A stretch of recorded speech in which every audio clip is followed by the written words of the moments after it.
হাসছে বাংলাদেশের ফুটবল ভক্তরা, কারণ 22 বছর পর ভারতকে হারিয়েছে নতুন প্রজন্মের ফুটবলাররা। সেই একই মাঠে যেখানে 2003 সালের সাফ সেমিফাইনালে মতিউর মুন্নার গোল্ডেন গোলে ভারতকে কাঁদিয়েছিল বাংলাদেশ। এরপর কেটে গেছে 2 দশক, মাঝে 10 ম্যাচে 6টি ড্র, 4টি পরাজয়। ভারতের বিরুদ্ধে এমন চিরচেনা রূপ ভুলে যে ম্যাচ বের করে এনেছে তা সত্যি দুর্দান্ত। এর আগে গত 25 মার্চ শিলংয়ের প্রথম লেগ গোল শূন্য ড্র হয়েছিল। সেদিনই বাংলাদেশের জার্সিতে অভিষেক হয় হামজা চৌধুরী। গোলের সুযোগ কাজে লাগাতে পারলে সেদিনই জিতে ফিরতে পারত বাংলাদেশ, কিন্তু তা হয়নি। এবার হতো। ঘরের মাঠে গ্যালারি ভরা উন্মাদনার সামনে ম্যাচ শেষে সতীর্থরা হামজাকে কাঁধে তুলে নিলেন। কয়েকজন শুয়ে পড়লেন মাঠে। ট্রেন থেকে দৌড়ে এসে আলিঙ্গনে জড়িয়ে গেলেন বাকি সবাই। ভারতের খেলোয়াড়রা দ্রুত মাঠ ছাড়লেন। সেটাই বলছিল সব। 2027 এশিয়ান কাপ বাছাই পর্বে 5 ম্যাচে এটাই বাংলাদেশের প্রথম জয়। 5 ম্যাচে 2টি ড্র ও 1টি জয়, সংগ্রহ 5 পয়েন্ট। গ্রুপে 3য় স্থানের লড়াইয়ে এগিয়ে গেল দল। অন্যদিকে 5 ম্যাচে 2টি ড্র নিয়ে সবার নিচে ভারত। ভারতকে হারানো মানে শুধু 3 পয়েন্ট নয়, মানসিক দিক থেকেও বড় এক জয়। অবশ্য হারলেও তুলনায় ভালো ফুটবল খেলেছে ভারত। শুরু থেকেই তাদের লক্ষ্য ছিল বাংলাদেশকে জমাট হতে না দেওয়া। করেছে সেটাই। গোল না পেলেও কিন্তু আক্রমণে এগিয়ে ছিল তারাই। অন্যদিকে বাংলাদেশ গোল করার পর প্রায় পুরোটা সময় রক্ষণে মনোযোগ দিয়েছে। একটি গোল ছাড়া তেমন ধারালো কোনো আক্রমণ নেই। যা হয়েছে তা বিক্ষিপ্ত পাল্টা আক্রমণে। কিন্তু এতদিনের দুর্ভাগ্য, গোল করে লিড ধরে রাখতে না পারা এই ম্যাচে কাটিয়ে উঠেছে বাংলাদেশ।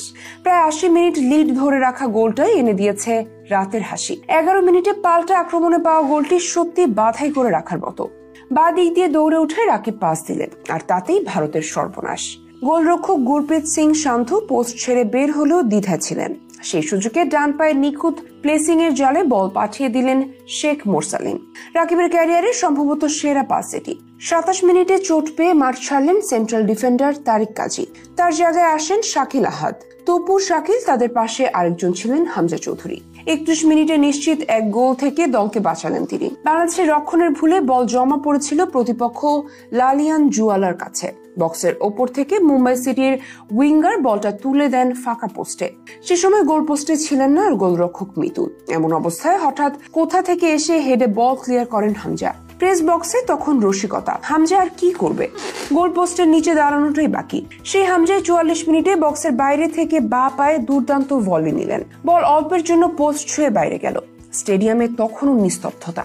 হামজারও যেন বিশ্বাস হচ্ছিল না। পুরো ম্যাচ জুড়ে ছিল স্নায়ুচাপ। তবে ম্যাচ জুড়ে স্টেডিয়ামে ছিল উৎসবের আবহ। রাত 8টার আগেই জাতীয় স্টেডিয়াম ভরে গেছে দর্শকে। বাইরে অপেক্ষায় আরো হাজারো মানুষ। গ্যালারি যেন ফেটে পড়ছে উত্তেজনায়। বাংলাদেশ ভারত ম্যাচ মানেই আবেগ, উত্তেজনার বিস্ফোরণ। আর সবটাই থাকলো এই ম্যাচে। আর থাকলো 22 বছর পর ভারতকে হারাতে পারার হাসি। আর সেই হাসি কেবল সমর্থকদের মুখেই নয়, ছড়িয়ে পড়েছিল সাংবাদিকদের চোখে মুখেও। আর এমন জয়ের উৎসবে মেতেছে বাংলাদেশ, কারণ এই অর্জন থেকে যে আগামীতে বিশ্ব মঞ্চে চোখ রাঙিয়ে খেলার মানসিকতা জন্ম নেবে অনায়াসে, তা তো বলাই বাহুল্য।